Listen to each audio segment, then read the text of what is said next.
You might imagine these readers mobbing him are enticed solely by the comic relief his stories provide. Oh, great! Oh, that's very... But there are serious issues at stake in the mind of this man with the kindly demeanour and the old-school manners. I think you've become even more famous than when I interviewed you, I think 6 or 7 years ago. It just sort of... I think because you write moral fables of modern life better than anyone else around. Well, it's very kind of you to say that. I suppose they are fables in a sense. But I would hope that they're fables with a certain grounding in reality. Well, they're stories about virtue as opposed to stories about vice. Yes, yes, I think that's right. I suppose my characters tend to be on the more virtuous side, although the word virtuous tends to suggest that they're slightly holier than thou, that they wear their morality on their sleeves, so to speak, which I don't think they do. I think my characters are human, but I suppose at the end of the day they tend to be on the side of the angels, perhaps, rather than the other way around.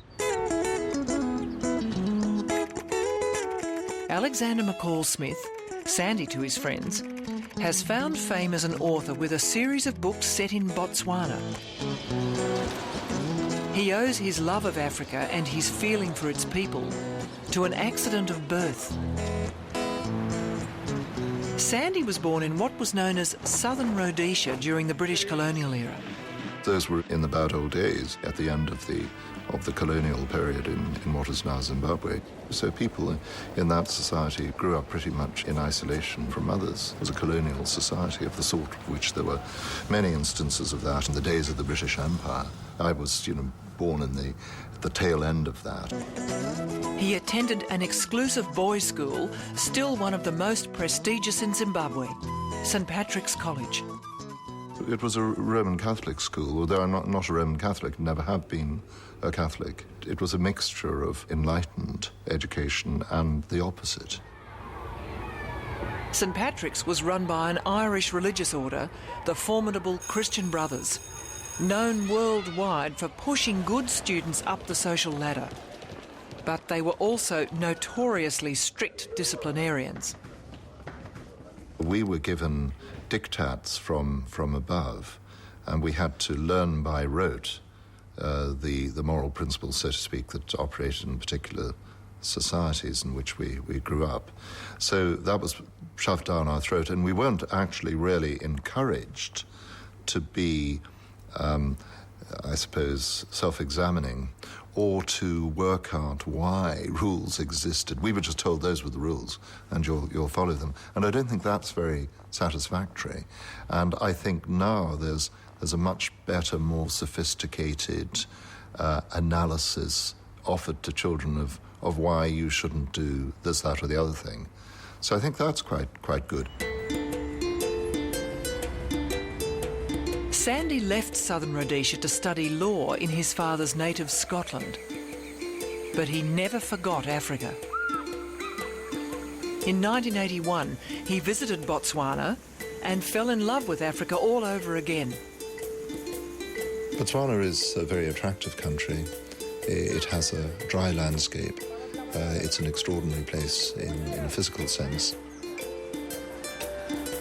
And the people of Botswana are really very charming people, cautious, quiet people with great human qualities.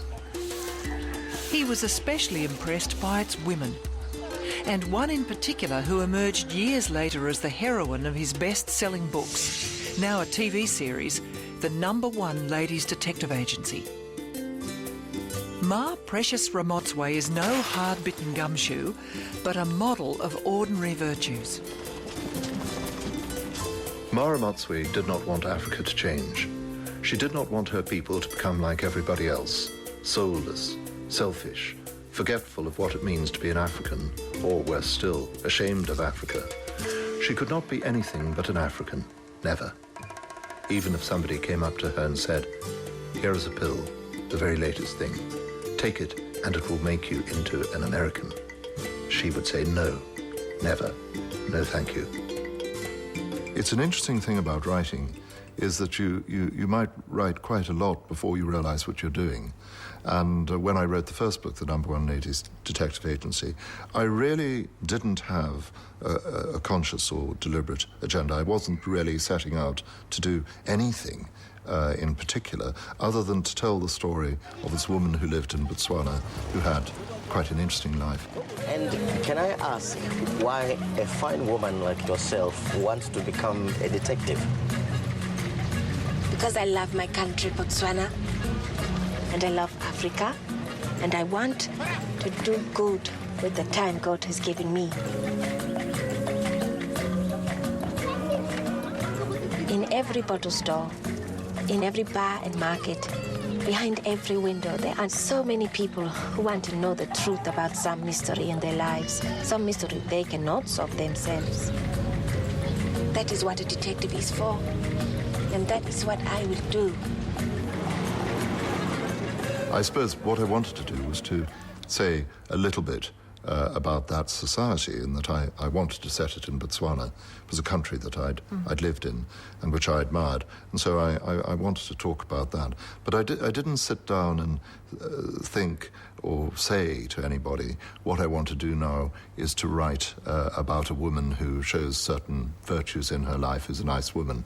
As I began to describe her, she emerged in that way. But really, she was already there. She was there in the form of the many people like her whom I'd met in Botswana. But it must have been bubbling up inside you. Like, if I think of her, I think she's a moderate woman.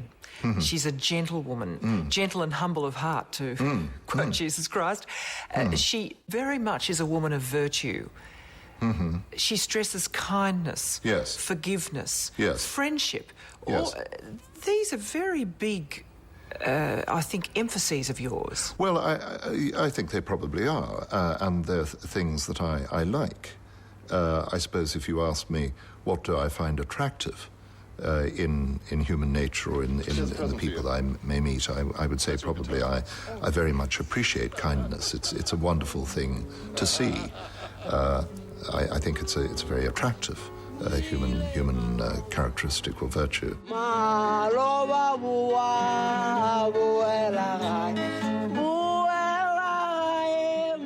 Forgiveness is another thing which I think is very, very important. I'm interested in that, dealing with the question of the past and how we address the past, and that involved looking at issues of forgiveness. And quite subtle issues arise as to whether you should forgive people quickly or whether you should wait. Well, Mara Motswe puts an immense emphasis, I think, on forgiveness, on people having to find a way to move to a new state of peace and tranquility, despite the problems that they've brought to her to solve. So I detected this really mattered to you. Well, it's a subject of very great interest to me, philosophically. And yes, she does that. She says in one of the books, at one point, she says very specifically, I am a forgiving lady. And she is. And that, I think, reflects what you find in some of those countries in the region. Remember Nelson Mandela coming out of prison. He forgave. And the world's collective jaw hit the table in astonishment at this. And of course, Mandela forgave because he was such a big, great man. I'm glad to hear the money has been so well spent.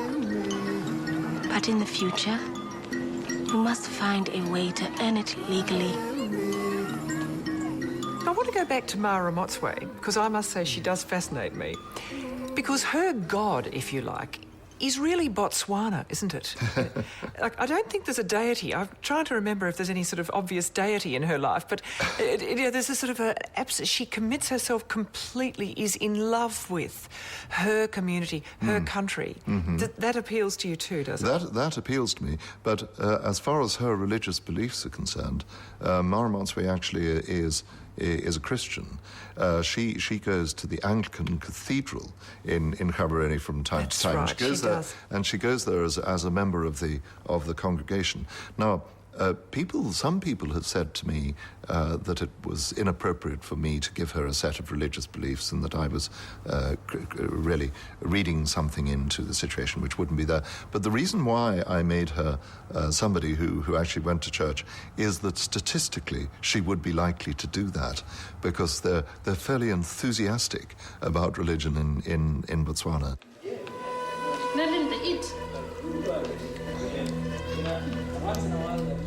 Africa is often seen by Westerners as no more than a continent in crisis. Among its many tragedies are millions of children orphaned by the cruelty of AIDS, called the disease in McCall Smith's books. And what's happened? Mr. Big Man, what's it about? But he rejects any counsel of despair. There we are. Poor Africa. It did not deserve the things that had been done to it. Africa, that could stand for love and happiness and joy, could also be a place of suffering and shame. But that suffering was not the only story, thought Mara Matsui. There was a story of courage and determination and goodness that could be told as well. And she was proud that her country, Botswana, had been part of that. Now, of course, some people have accused you a little bit of averting your gaze in your Africa books from the horrors of Africa. How do you answer them? Well, certainly I can see what they mean, and I understand why they make these remarks. But I do defend what I do in this respect. I think that if one looks at the Botswana books, I refer at a number of points to the problems that beset Africa. So AIDS is present in those books. Mama Kutsi's brother, Richard, dies of AIDS, and it is referred to at a number of points in the books. In the orphanage too, I think. Yes, that's right. There are children who were there because they're... So it's, in a sense, the moral backdrop, and it's the backdrop to Mara Matsui when she talks about these values of kindness and the old Botswana values of helping people. You don't have that sort of communitarian spirit unless there are difficulties that people actually need to be rescued from. So if I just wrote about the problems of Africa, I would join the ranks of many other people who are writing about those problems, and writing about those problems very well. I don't think that it's unreasonable to say, well, there's another side to life in sub-Saharan African countries. Of course there's another side. There's the side of people leading reasonable lives and constructive lives. You're very anti-despair, I think. Well, where does despair get us? My view is that despair gets us absolutely nowhere, and there is no real point in beating one's breast and saying, oh, woe is me, everything is awful. Of course things are awful. The world is a vale of tears. But Sandy believes the world is improving. Before becoming a best-selling author, he was a professor of medical law at Edinburgh University. We're the author of Criminal Law of Botswana. This looks like video harassment. And he still looks to the law for signs of progress. So you think we have most definitely made moral progress, do you? Oh, I think so, yes. I think in some respects we've made wonderful moral progress, because if you take something like human rights, many of the human rights that we now would take for granted, certainly that we've seen very firmly established in the last few decades, would have been very radical and tentative about 50 years ago. So we've done a great deal in that respect. We're also much more aware of people's interests and feelings. If you look at the way in which people used to be perhaps somewhat unfeeling in relation to the other, to people whom they regarded as other to themselves, that's changed. Look at the way in which, if we remember in our school days, people had nicknames, cruel nicknames. I think there's now a realization that we don't call people by those nicknames, for example, that sort of thing. It's just a little example of it, but we're more sensitive to people. We've got a dog in Corduroy Mansions called Freddie de la Haye, and he's a terrific dog. But even new sensitivities don't rule out the odd joke. he actually had a job at Heathrow Airport before. He was a sniffer dog at the airport, but he was sacked because they discovered all the airport sniffer dogs were male, and therefore they wanted to, for affirmative action reasons, to appoint some bitches. So they sacked half the dogs and put in the bitches. And that was disastrous because the dogs just paid attention to the bitches and ignored the drugs.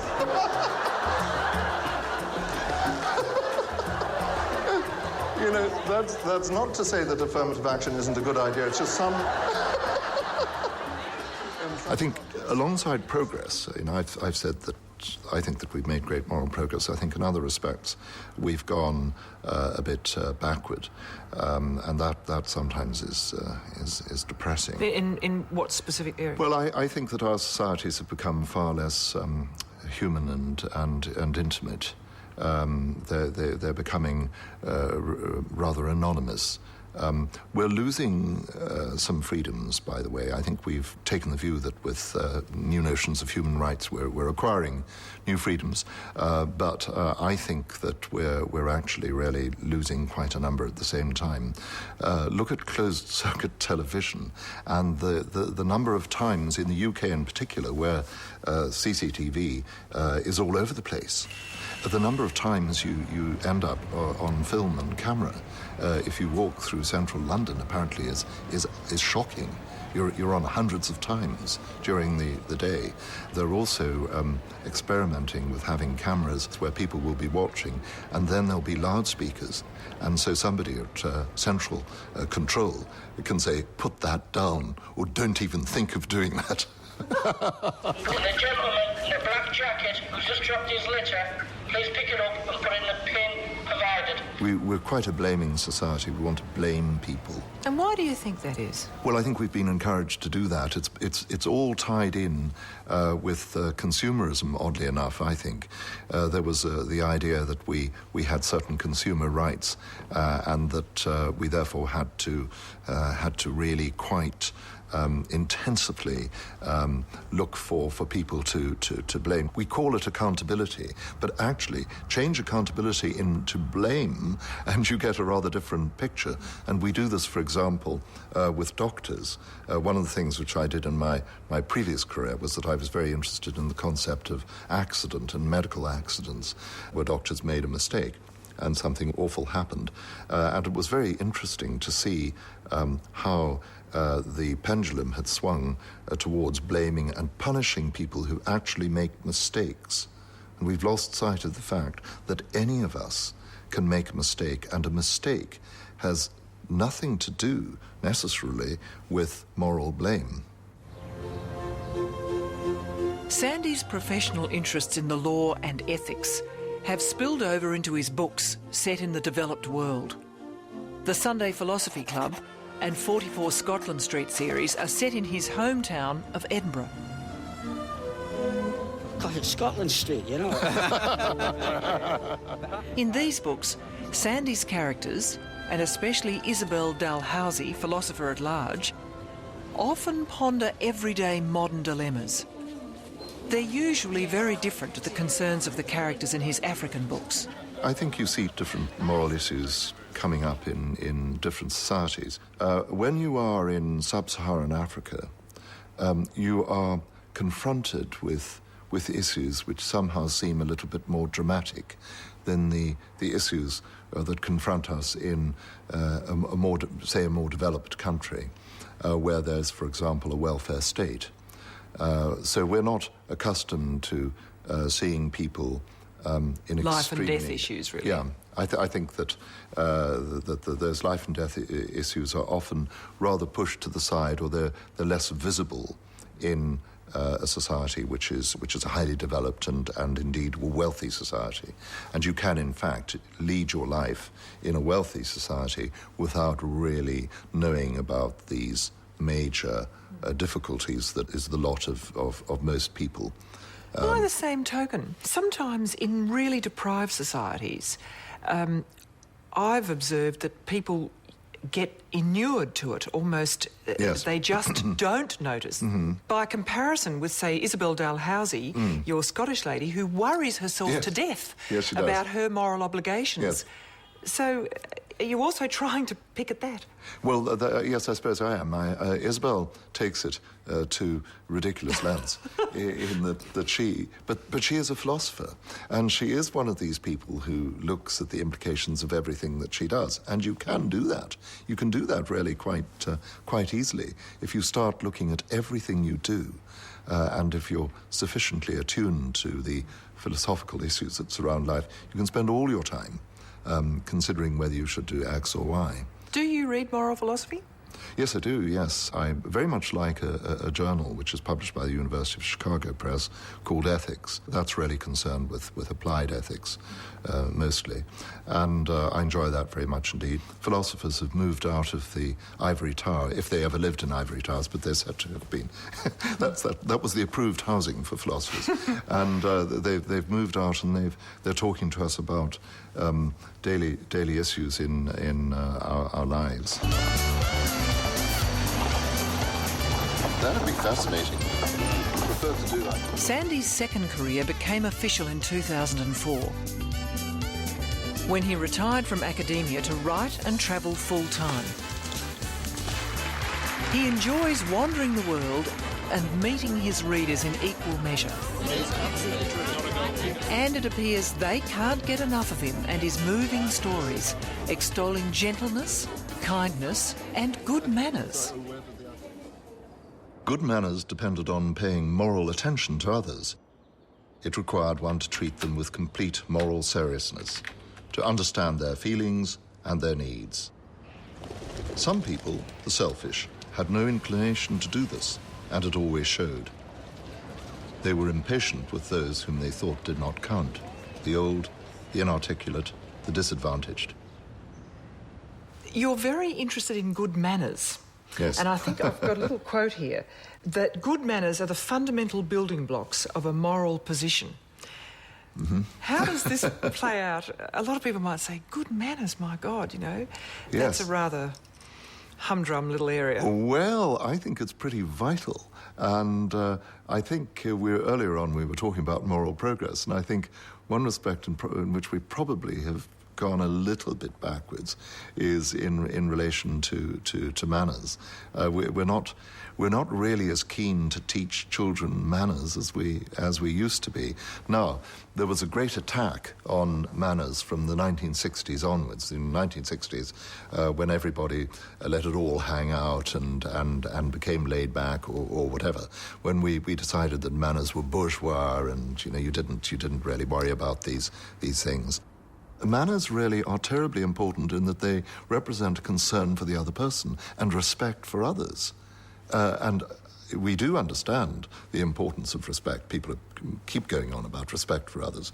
Well, if people don't have respect for others, and I suppose we can find many instances in modern life where people appear not to be showing respect for others, where people are barging past other people or throwing litter down on the street. Road rage and things. Road rage is a very good example. Yes. I suppose it's about restraint, is it? If you think about it, it's you encourage children to harness their feelings by good manners and...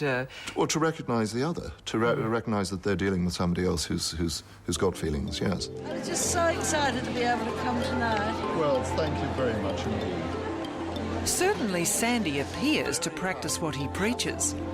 How are you feeling now? I'm fine. Mentally, I'm fine. Oh, that's true. Physically, Although occasionally he finds his customary courtesy is tested.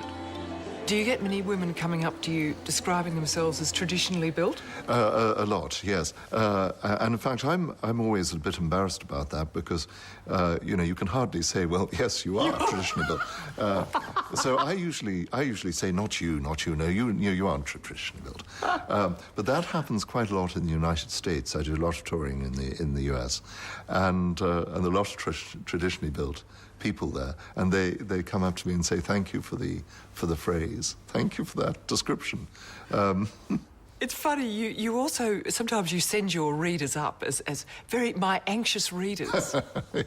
Yes, well, I tease them. I tease the readers a little bit and say that they're people who perhaps are of nervous disposition and that I therefore don't write anything in the books which is too exciting.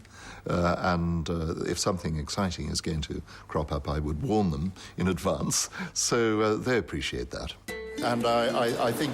I feel that I really did have to warn you about this because the other thing, people have sometimes said to me, couldn't something more exciting happen in my books? And they've said, well, couldn't you write in a car chase, for example? And I said, well, you know, that actually wouldn't be possible with the tiny white van because really it wouldn't be able to get away from anything. And indeed, Mara Motsui is regularly overtaken by bicycles. And so there wasn't much point. Despite a heavy book promotion schedule, travelling for research and pleasure, that's a nice cheetah there. And his quiet charity work, Sandy is prolific. I decided to compromise nonetheless, and I did write in The Miracle at Speedy Motors, which is volume 9 in the series. I wrote about a chase involving supermarket shopping trolleys. And that's very, very exciting. In fact, that's the most exciting thing I've ever written. One has to wonder how he does it. Are we going to have plenty more of Mara Motsui, by the way? Is she going to retire? No, she's got no retirement plans at the moment. Very and certainly nothing nasty is going to happen to her. One has to know when to end a series and when to say goodbye to characters, but I don't feel that I've reached that yet, and I think the readers would probably be quite disappointed if I decided that prematurely. Well, that's very good news indeed. Alexander McCall Smith, it's been a great pleasure. Thank you so much for speaking to us on Compass. Thank you, Geraldine. Thank you.